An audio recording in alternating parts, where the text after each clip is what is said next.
in just 3 lines. Jessica was always the kind girl who dreamed big on her small street in Silverwood Meadows.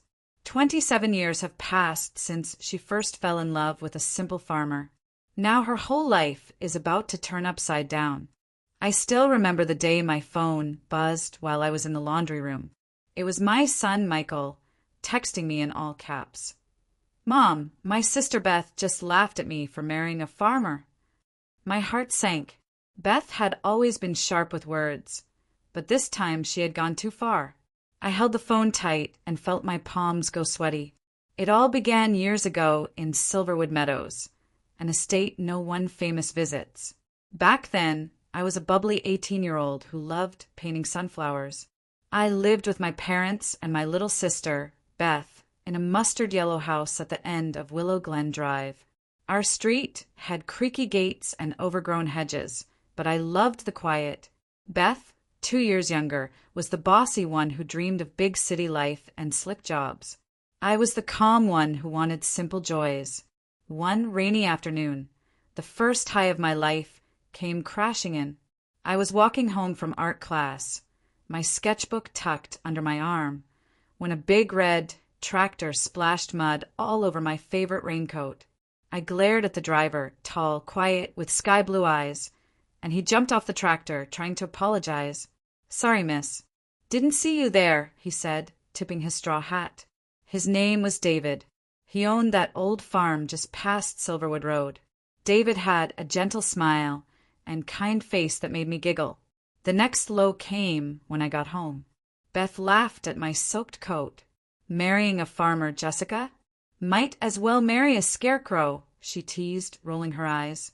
I hugged the coat to my chest, tears stinging my eyes. I didn't tell her about David's sweet apology or how handsome he looked. I just ran up to my room. Over the next few months, I couldn't stop thinking about David.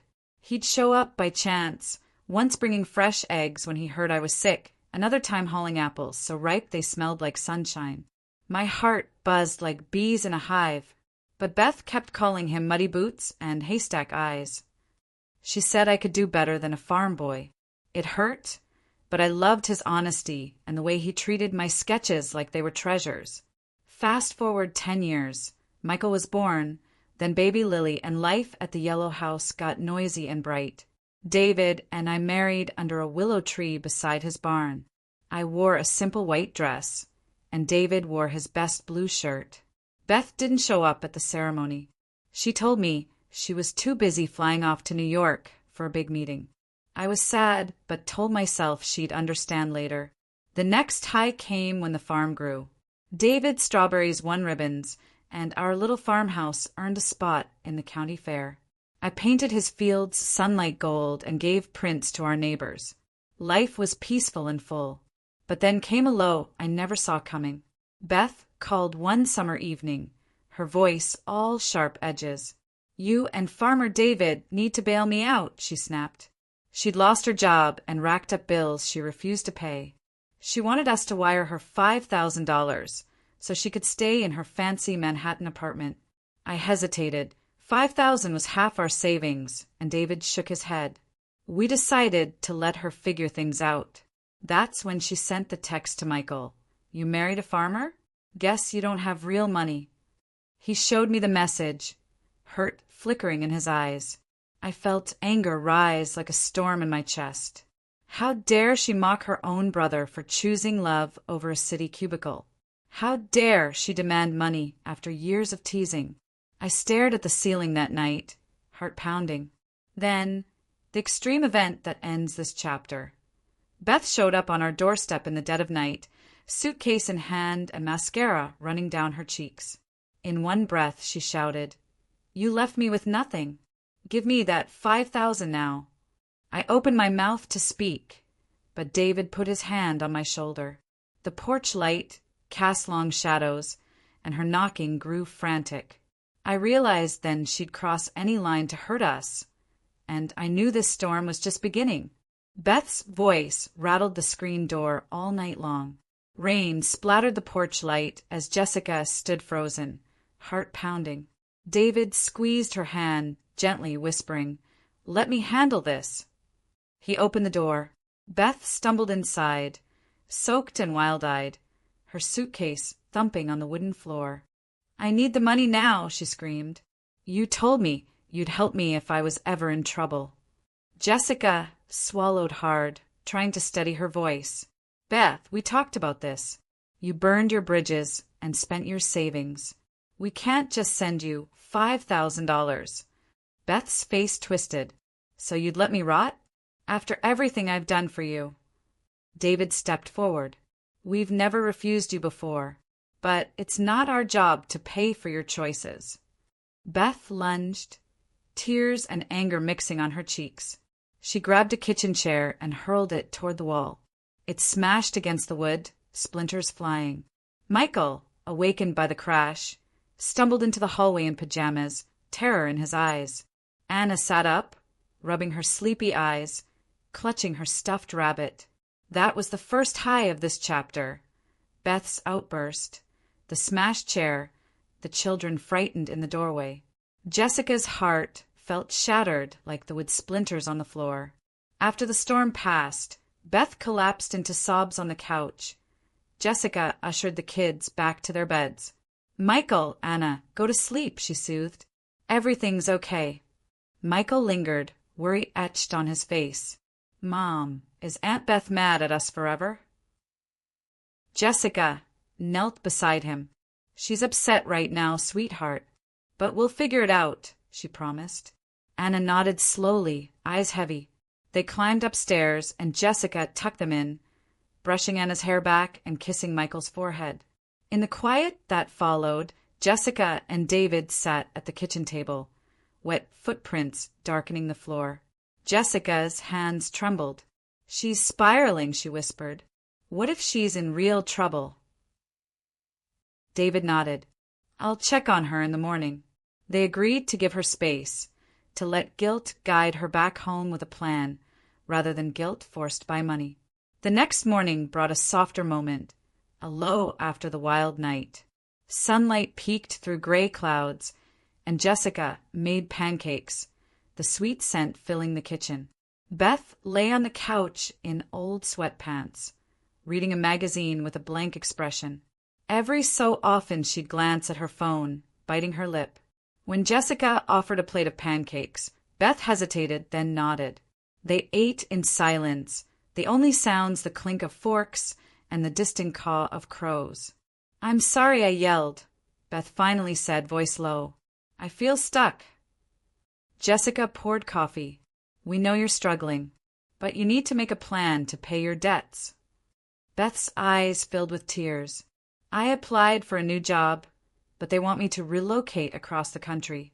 I don't know if I can leave you." Michael and Anna joined them at the table. Michael placed a reassuring hand on Beth's shoulder. "Aunt Beth, we love you. We just want you to be okay." Anna added softly, "You can stay here as long as you try to fix things." Beth managed a small smile, and for a moment peace bloomed. They spent the day repairing the broken chair, nailing the pieces back together, laughter returning as David guided Beth's hands. Jessica felt hope rise. Maybe this was the turning point. But then came another low, an argument over chores. Beth complained about washing dishes, while Jessica tended to Anna's scraped knee. Words were said in frustration. Beth stomped off to her room, slamming the door. The children whimpered. Jessica comforted them, promising that Aunt Beth still loved them. Yet doubt crept in. Would Beth ever change? The tension simmered until late afternoon, when David drove Beth back to her old apartment in town so she could gather her things. Jessica watched them leave and sighed. She felt relief and fear mixed like storm clouds on the horizon. That night, Jessica sat by the fireplace, journal on her lap, writing down worries and prayers. She paused at one line. What if Beth never finds her way back? What if she ends up hurt, worse than her pride? She closed the book and blew out the candle, resolve settling in her chest. The next morning, the farm looked calm in the early light. Jessica fed the chickens while humming softly. Anna chased a stray kitten, and Michael untangled fence wire with David. For a few hours, life felt normal again, a gentle low where even heartbeats seemed peaceful. But the calm didn't last. Around midday, a neighbor from down the road, Mrs. Thompson, came speeding up the gravel drive in her pickup. Her face was ashen. She rushed over, hands trembling. "Jessica, David, you need to see this," she panted. They followed her to the edge of the strawberry fields. Jessica's chest tightened. Something glinted in the rows of green leaves. As she stepped closer, her eyes widened. Every single strawberry plant had been uprooted, roots dangling, soil overturned like a graveyard. Dozens of plants lay ruined, berries crushed and scattered. "It must have happened overnight," Mrs. Thompson whispered. "I heard a tractor engine, then silence, then nothing." David sank to his knees, checking the damage. He counted the plants, enough to ruin this season's harvest, maybe 2 seasons. His face went pale. Jessica wrapped her arms around him, her own voice trembling. Who would do this? Michael and Anna ran to their parents. Michael's face was white. "Aunt Beth?" he asked, voice small. Jessica shook her head fiercely. "No, honey, it can't be her." But doubt nibbled at her mind. Beth had seemed so angry, so desperate. She and David exchanged a worried glance. That destructive scene was the second high of the chapter, an extreme event that threatened the farm's lifeblood and left the family reeling. After surveying the wreckage, the family gathered in the barn. They lit lanterns and sat on bales of hay, the evening shadows long and tense. Jessica looked at her children and said, "We'll fix this. We always do." David nodded. "We'll replant what we can and ask the county fair for an extension." Mrs. Thompson offered to help with replanting. The community's support felt like a balm, a low moment of unity after devastation. Beth did not return home that night. Jessica called her, but her phone went straight to voicemail. Guilt and fear churned in Jessica's stomach. What if Beth was involved? Or worse, what if she had been hurt? That night, Jessica lay awake, visions of her uprooted strawberries haunting her. She whispered into the darkness, "Please, Beth, come home safe." But the only reply was the creak of the old farmhouse settling. Then, just before dawn, Anna came running into her room. "Mom," she hissed, "something's wrong in the barn." Jessica leaped from bed, following Anna down the hall. The barn door stood wide open. Moonlight spilled inside. Inside, Jessica froze. The stalls were empty. David's prized mare, Daisy, was gone. Halters lay on the floor. Hoofprints led away into the night. The family's horses were missing. That was the final extreme event that ends this chapter. All the horses vanished, stolen from the farm while they slept. Jessica stood in the doorway, heart pounding, the cold wind carrying the distant echo of hooves racing into the darkness. The morning light came too slowly that day. Jessica lay awake, staring at the ceiling, the cold fear from the night before still clinging to her. The empty stalls in the barn felt like giant hollow eyes watching her. Michael and Anna had slept through it all, but she could still see their worried faces in her mind. She slid out of bed, pulled on a sweater, and tiptoed to the kitchen. David was already there, staring at the manure fork propped against the wall. His shoulders were hunched, as if he carried the weight of the world. "We have to call the sheriff," Jessica said softly. David nodded, his voice thick. "I already did.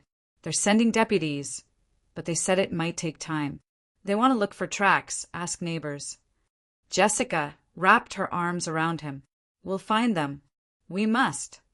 They both forced themselves to eat a quick breakfast of toast and jam, but the toast tasted like sawdust in Jessica's mouth. Outside, Mrs. Thompson arrived, carrying a thermos of hot chocolate. She wore her rubber boots and a worried frown. "I'm so sorry, Jessica. When I heard, I grabbed this. Thought you kids might like it." Michael and Anna appeared, rubbing their eyes. Michael spoke first. "Mom, Dad, will the horses come back?" Jessica knelt, brushing his hair back. "They'll come back, honey. We're going to look for them." Anna trembled. "What if they're scared?" Mrs. Thompson gave her a gentle hug. "They're smart animals. They'll look for a safe place." That small kindness felt like a warm ray of sunshine on a cloudy day. Before long, a few neighbors showed up with flashlights and trucks. They formed search groups, fanning out past the fields and into the woods. Jessica and David joined two deputies walking the muddy path where the horses had last stood. Teacher Mark from Silverwood Elementary knelt, tracing hoof prints in the soft earth. He pointed down. "Looks like they went this way, toward the creek." Jessica's heart pounded. She followed the tracks, praying they didn't lead too far. They found hoof prints crossing the creek on the old wooden bridge, and then nothing. The forest beyond was thick, the ground spongy with pine needles. Jessica's throat tightened. "They can't be lost in there," she whispered. The deputy shone his flashlight up into the trees. "I'll call in for more help." Jessica thanked him. She wasn't ready to give up. She wandered back toward the barn, tears slipping down her cheeks. David came to her side and took her hand. "We'll ride out tomorrow at dawn," he said. "We'll bring Daisy and the others back." Jessica nodded, even though her knees shook. When night fell again, the farm was eerily quiet. The only sound was the low hoot of an owl. Jessica tucked Michael and Anna into bed and held them close. "We love you so much," she told them, kissing their foreheads. They closed their eyes, comforted by her voice. Outside their door, Jessica stood in the hallway, breathing in the smell of old pine floorboards. She laid a hand on the wall, tracing the wallpaper pattern she and Beth had chosen years ago. Memories flooded her. Laughter, birthday cakes, paint spilled on the floor. She let herself cry, the tears soaking into her collar. At the same time, Beth sat in her tiny apartment back in town. Her new job interview hadn't gone well, and she had nowhere to turn. She scrolled her phone and saw the news alert. Local farm reports missing horses. Her heart thundered. Could they suspect her? She slid to the floor, clutching her head. "I didn't do it," she muttered. "I swear I didn't." But the doubt gnawed at her. She had been angry, yes, but she had never hurt a horse. On impulse, she grabbed her coat and keys and ran out into the dark. Meanwhile, on the farm, the search teams regrouped by the barn. Jessica handed out flashlights and bottles of water. "Let's get some rest," she said, her voice hoarse. "Tomorrow we ride." David eyed her with concern. "You need sleep too," he said. She shook her head. "Not until they're back." He kissed her cheek. "Promise me you'll try to rest." She managed a small smile and slipped into the house. That night, the only comfort was the hum of the refrigerator and the ticking clock. Jessica lay in bed, staring at the window where stars peeked through drifting clouds. She whispered into the dark, "Please bring them home." Then sleep came, heavy and deep. At dawn, Jessica awoke to the sound of hooves. Her heart leapt. Surely it was them? She threw on her boots and ran outside. But it was only Mrs. Thompson's old pony coming up the driveway. Disappointed, Jessica wiped her face and climbed onto Daisy, the mare who had stayed behind. David mounted beside her on his gray stallion. They rode out with a dozen volunteers, following the trail they had studied the night before. The ride was long and muddy. The forest closed around them, shadows shifting like ghosts. Birds startled at their passing. Michael and Anna rode behind in the wagon, bundled in blankets. Jessica leaned forward, scanning the trees. Every rustle made her heart pound. Hours passed. The trail seemed to end in a swampy clearing. Daisy stopped, trembling.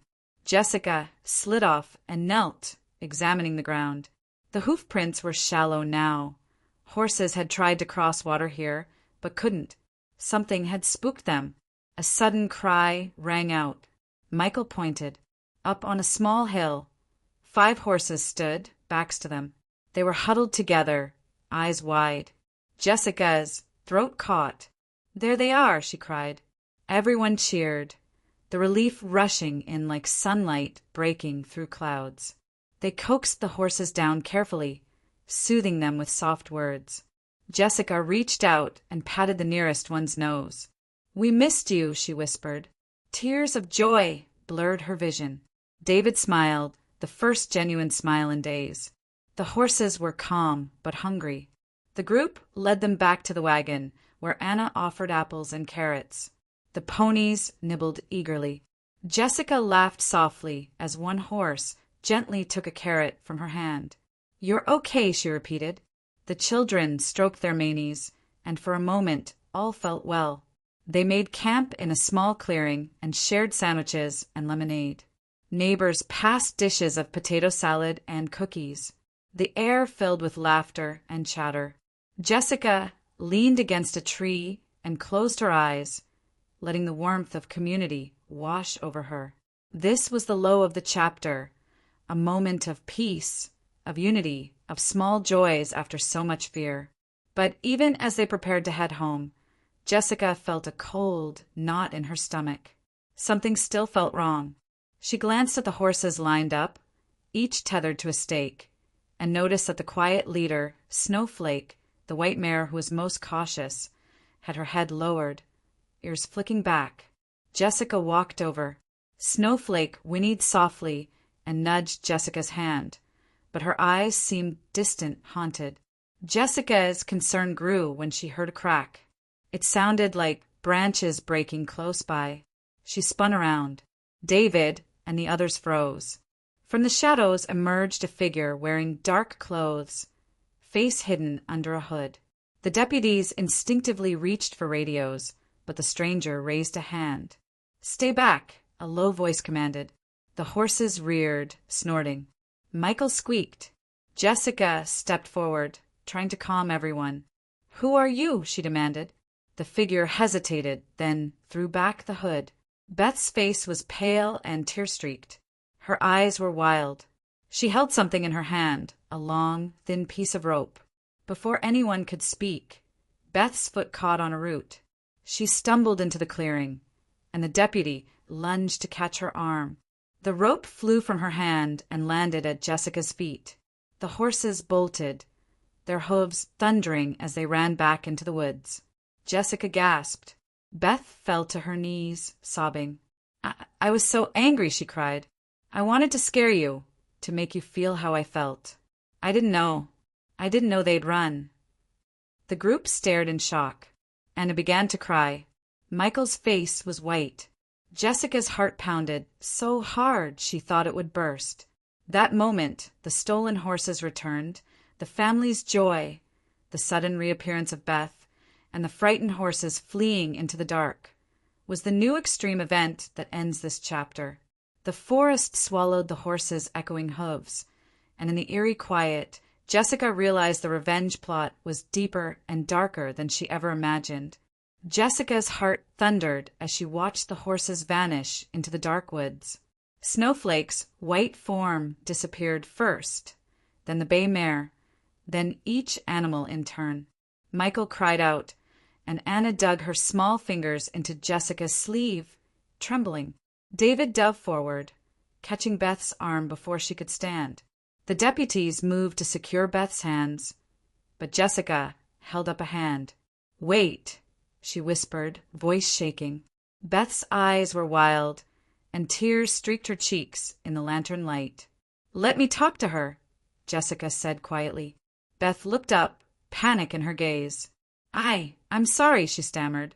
"I only meant to scare you, not hurt the horses." Jessica took a steadying breath. "Beth, you frightened everyone. You scared the horses so badly they ran away into the woods. We must find them before they get hurt." One deputy snapped on a flashlight helmet. "We'll track the hoof prints again," he said, turning toward the trees. Jessica nodded, leaning down to brush a strand of hair from Beth's face. "Please tell the truth. Did someone help you?" Beth shook her head so hard her hair whipped around. "No, it was me. I cut the fence at night. I waited until you were asleep. She buried her face in her hands, sobbing. That moment, the horses fleeing, the revelation that Beth had cut the fence, the panic on the children's faces. That was the high of this chapter, an extreme event that shattered any fragile calm. David placed a comforting arm around Jessica's shoulders. The deputies formed two teams, one to search the woods by foot, one to check roads and nearby farms in case someone tried to move the horses farther. Mrs. Thompson returned with sandwiches and flashlights strapped to her head. "We'll find them," she said firmly.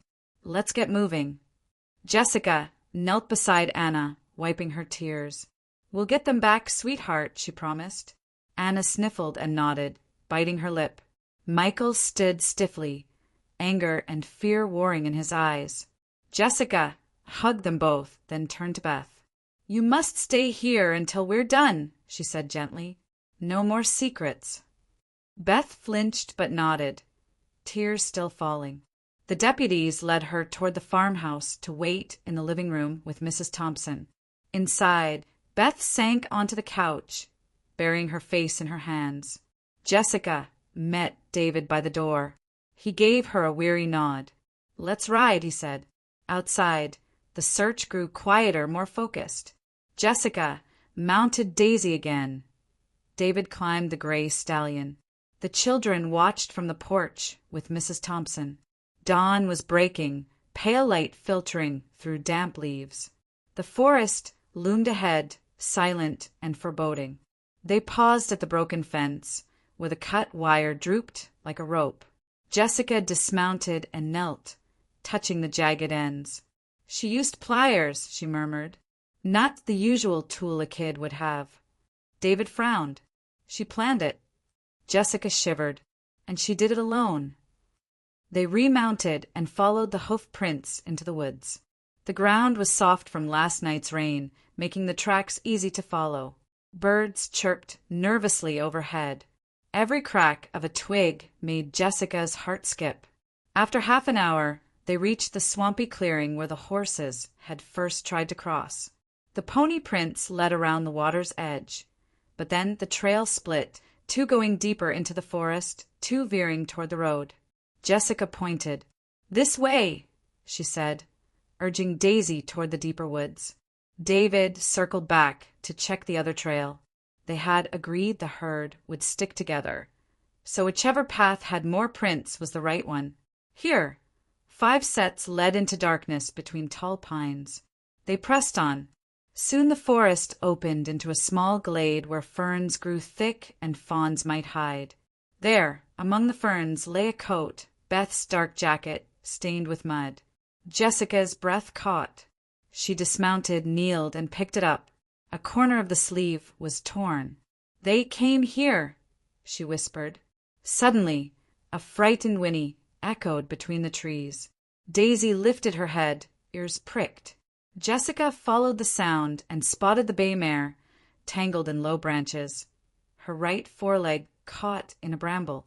She struggled to pull free. Jessica's eyes blurred with relief. "It's okay," she cooed, moving carefully around the brambles. Dismounting once more, Jessica knelt beside the injured mare. She gently stroked the horse's neck, soothing her. The animal shivered, but recognized Jessica's voice. Jessica placed her jacket over the bramble to protect her hands, then used it to pry the branches apart. With a final pull, the mare sprang free and nickered, stepping back on all 4 legs. Jessica smiled through tears. That quiet rescue, the arrival at the tangled mare, the careful freeing, served as the low of this chapter, a tender moment of relief amid chaos. David called from deeper in the woods. "Jessica, over here." She hurried toward his voice and found him standing by Daisy and the gray stallion, both calm, noses reaching down to nibble pine needles. Behind them, through a thicket, she saw 4 more horses grazing quietly. Jessica's chest loosened. "Thank God," she whispered. She and David guided each horse gently, leading them back toward the edge of the woods. The animals followed in single file, heads low, tired from fear and flight. But just as they neared the clearing, the ground trembled. A deep roar shredded the quiet. The horses reared in panic, whinnies higher and louder. Jessica's heart froze. She scanned the tree line and saw headlights sweeping through the trees, an ATV speeding straight toward them. The searchers shouted, but the machine barreled on. Seconds before impact, the ATV skidded sideways, throwing up a spray of mud and leaves. The rider tumbled off, rolling into the underbrush with a scream. The machine crashed into a tree, motor spluttering into silence. Jessica ran forward, every muscle tensing. The rider lay motionless, helmet cracked, boots tangled in brush. Jessica called out, "Are you okay?" No answer. She dropped to her knees beside him. He groaned and tried to sit up, clutching his side. Jessica's stomach knotted. This new extreme event, a dangerous crash and a hurt stranger in the woods, threatened everything. The horses stamped nervously, and the forest seemed to close in around them. Jessica glanced up at David, who was already on his radio, calling for medical help. She placed a hand on the rider's shoulder. "Hang on," she said. "Help is coming."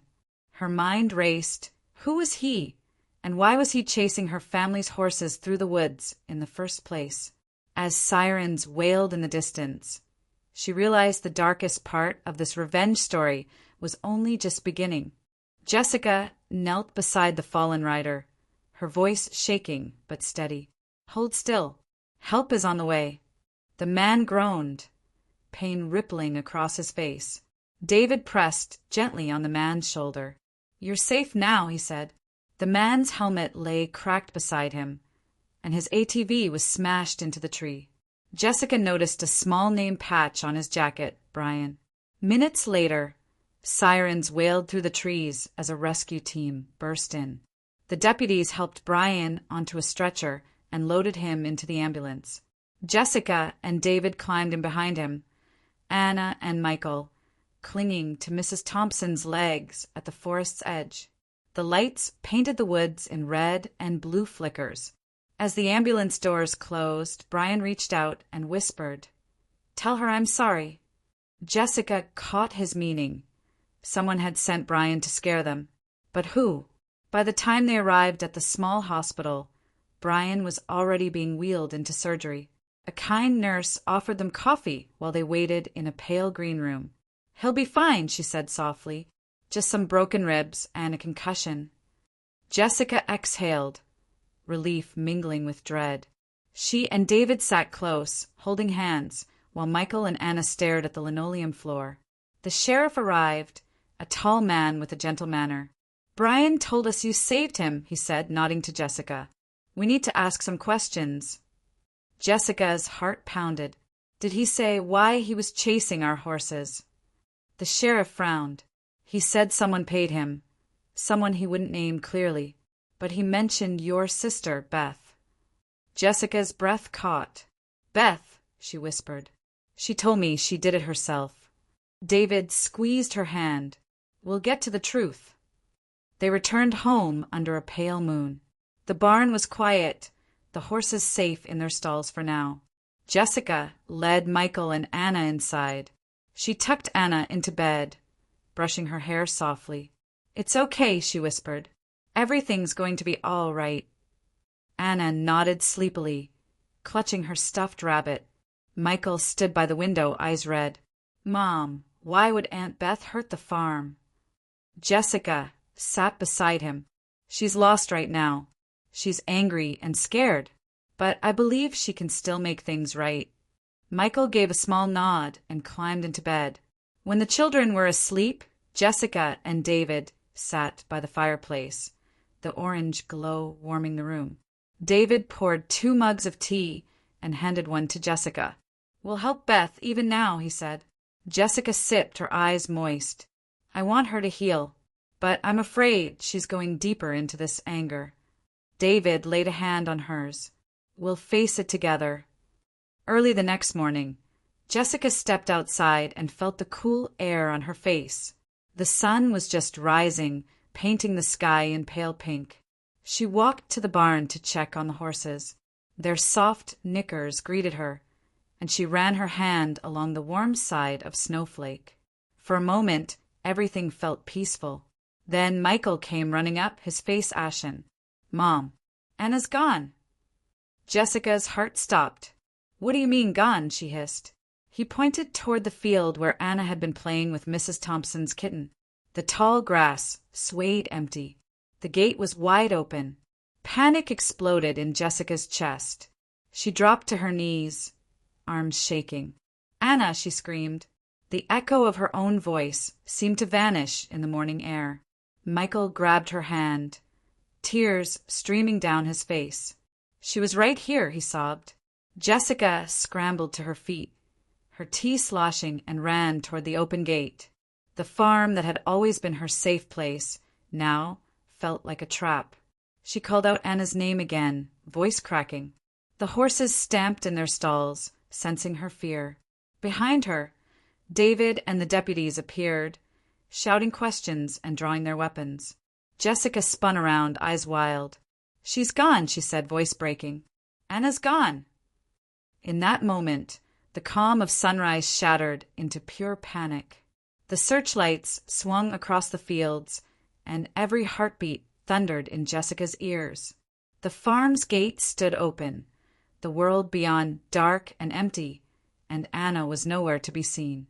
The dawn light felt cruelly bright as Jessica staggered through the gate, her voice raw from screaming Anna's name. The field lay empty, only the tall grass swaying in the morning breeze. Michael clung to her arm, tears stinging his eyes. "Mom, she was right here with me," he sobbed. Jessica's heart pounded so hard she could barely breathe. "I know, sweetheart, I know." Deputy Harris knelt beside the open gate, studying the disturbed grass. "Look here," he said quietly, pointing to a small patch where the blades were bent apart. "Someone dragged her this way." Jessica knelt, touching the crushed grass. It felt sticky with dew, mixed with tiny flecks of pink, the edge of Anna's favorite ribbon from her hair. Her stomach dropped. "They took her," she whispered. Less extreme for a moment, the deputies and neighbors spread out, calling Anna's name and scanning the horizon. Mrs. Thompson ran up, breathless. "I found this by the barn," she said, handing Jessica a small tin box. Jessica opened it with shaking fingers. Inside lay Anna's silver locket and a single muddy footprint stamped on the lid. "Oh, baby!" Jessica cried, pressing the locket to her heart. David wrapped an arm around her, his own face pale. "We'll find her," he promised, voice trembling. The search grew frantic as the sun rose higher. Volunteers crisscrossed the fields. Deputies set up roadblocks, and the county helicopter hovered overhead, its blades chopping the air like giant wings. Jessica sat on the tailgate of her truck, clutching Michael close. He pressed his face into her sleeve, whimpering, "Mom, what if they never bring her back?" Jessica forced a calm she did not feel. "They will, honey. We won't stop until she's safe." After hours of searching the fields and roads, a call crackled over the sheriff's radio. "We've got a sighting." Jessica and David raced to the edge of Silverwood Road, where Deputy Harris stood beside a school bus parked on the side of the road. The driver pointed down the highway. That car sped by me, heading north, and his locket hanging from the mirror.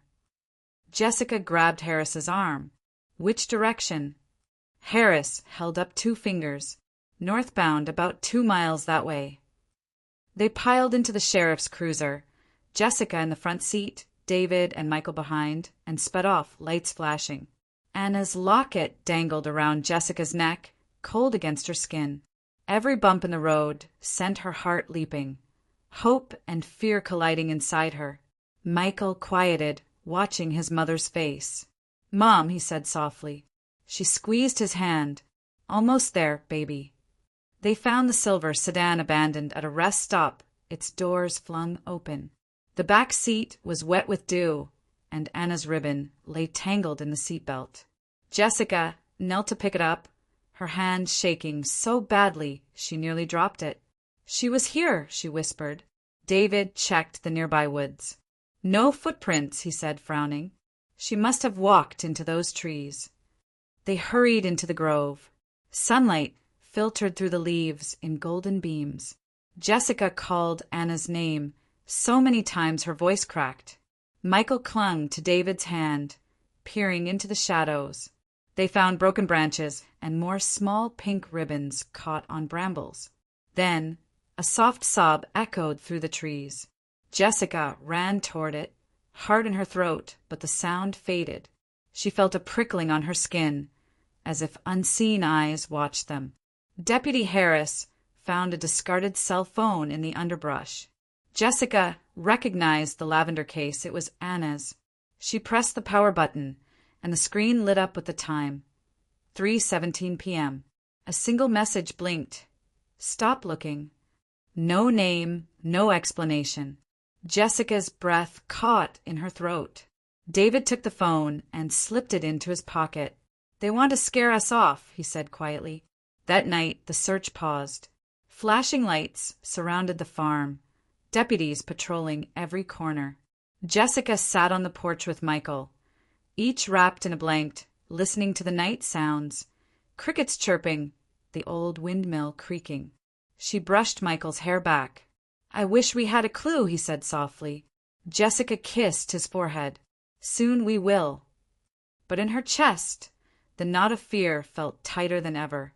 Inside, David sat at the kitchen table, studying Anna's drawings, sketches of the farm, of her pony, of her family. Beside them lay the shovel that someone must have used to dig near the old well. The ground around it was freshly turned. Jessica stood over him, hand on his shoulder.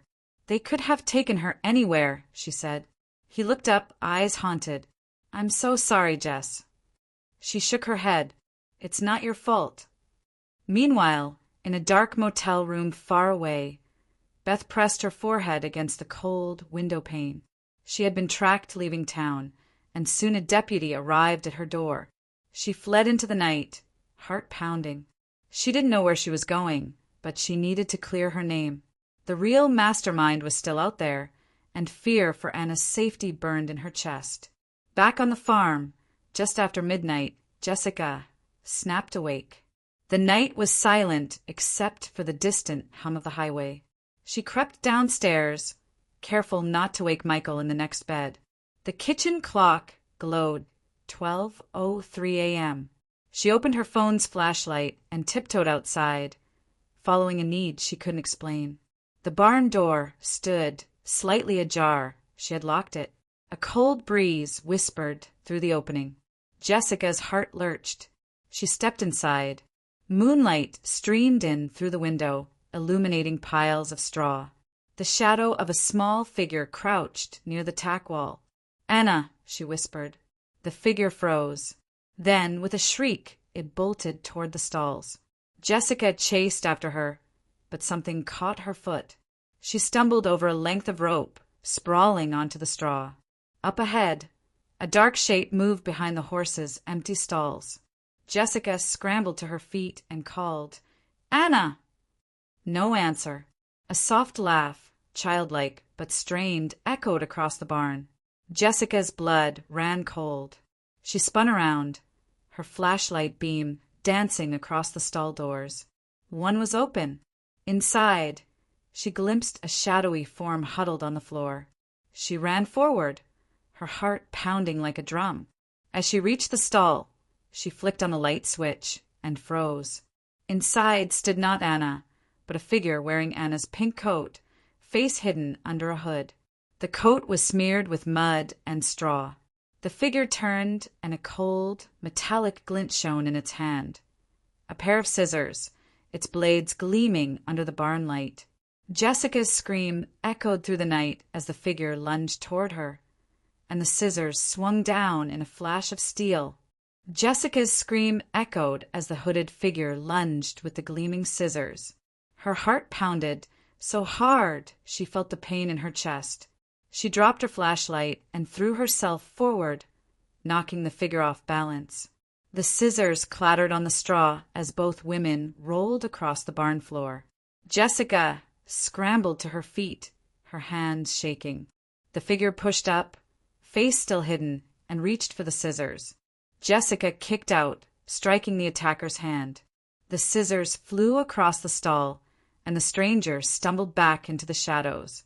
Jessica ran to the stall where the figure had been hiding and swung open the door. Inside, she found Anna huddled behind bales of hay, tears streaking her face. "Mom!" Anna cried, rushing forward. Jessica scooped her into her arms, relief and fear crashing together. Anna whispered, "Someone had me locked in here. They said I would never see you again." Jessica hugged her tight. "I'm so sorry, baby. I'm here now." That first terrifying moment, the knife fight, the hiding place, and Anna's frightened face, was the high of the chapter, pure fear giving way to a rush of relief. David and the deputies burst in, guns drawn. "Stay back," one deputy ordered. The hooded figure backed against the tack wall, hands raised. A deputy yanked off the hood. Jessica's breath caught as she recognized the face beneath the hood. It was Beth. Beth's eyes were wide with shame. Tears rolled down her cheeks. "It wasn't me," she sobbed. "Please, Jess, you have to believe me." But Jessica's mind raced. Could Beth be telling the truth? Jessica put Anna down and stepped between them. "Show me your hands," she said quietly. Beth raised her empty hands. "I came back to help. I followed the real kidnapper here. I thought I could free Anna. I took these scissors to cut the lock on her stall door." She pointed to the padlock hanging on the stall. "I never meant to scare you." Jessica's tears blurred her vision. She looked at the door. Its lock was broken and hanging open. The rope and bits of wire lay on the floor. She realized Beth's story made sense. She had tried to save Anna, not harm her. David escorted Beth to sit on a bale of hay. Jessica knelt beside Anna and whispered, "You're safe now, sweet pea." Anna nodded, clutching her mother's shirt. The deputies called in the sheriff. Jessica and David stood together, holding Anna as they waited. That quieter moment, the truth emerging, Anna safe and the family together, was the low of the chapter. Calm after terror, when kindness and understanding could begin. Minutes later, the sheriff arrived with flashlights, shining them into every corner of the barn. He picked up pieces of torn cloth and footprints. Then he stopped by the broken fence post and examined tracks leading away from the farm. "Someone else did this," he said, voice low. "Your sister is telling the truth." Beth was here to help. Jessica felt a wave of guilt. She turned to Beth. "I'm sorry I didn't trust you." Beth gave a small, sad smile. "I didn't tell you where I was going because I knew you'd try to stop me. I wanted to help in my own way." Jessica hugged her sister, and Beth sobbed into her shoulder. The sheriff spoke again. "We traced the tracks to a storage shed half a mile from here. We found Anna's school bag and a muddy jacket that belongs to Olivia Harper." He nodded toward a uniformed deputy. "She's in custody at the station. We believe she hired Brian to scare the horses and then kidnapped Anna when she realized you were close to finding out about her plan." Jessica's stomach turned. Olivia Harper was a former friend of Beth's from college, the one who had mocked the farm years ago and whom Beth blamed for losing a promotion in New York. Olivia had always been jealous of Beth's kindness and success on the farm. Seeing her arrested felt like a final twist in the long revenge plot.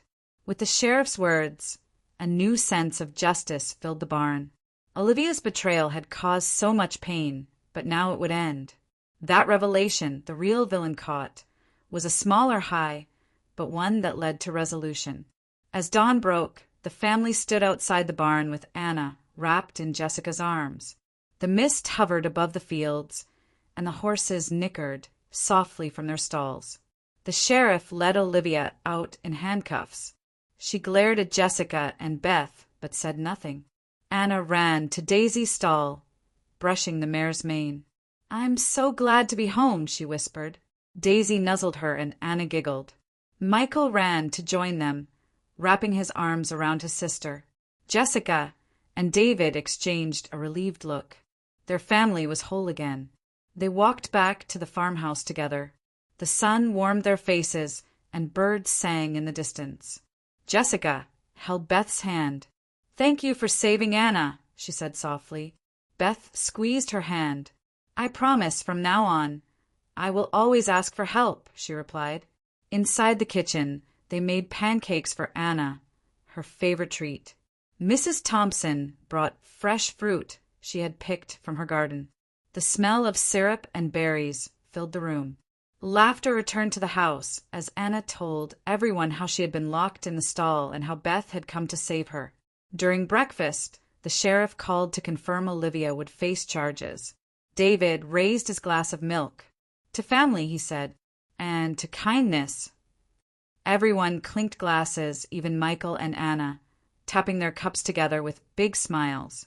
After breakfast, Beth helped Jessica clean the barn and mend the broken fence. Michael and Anna picked up stray tools, humming as they worked. The chores felt peaceful, almost healing. Jessica watched her family and felt hope blossom in her heart. Later, as the sun climbed higher, Jessica and David sat on the porch with iced tea. Anna and Michael played with the kitten in the yard. Beth joined them, handing out cold lemonade. They sat together in comfortable silence, the farm bright and warm around them. Jessica looked at her sister. "What will you do now?" she asked. Beth smiled. "I'm going to rebuild my life here. I'll work on the farm with you, and I'll be kind to everyone every day." Jessica nodded. "That sounds perfect." At the edge of the yard, the horses grazed under a white fence that David and Jessica had rebuilt just that morning. The farm stood strong, a place of safety and love.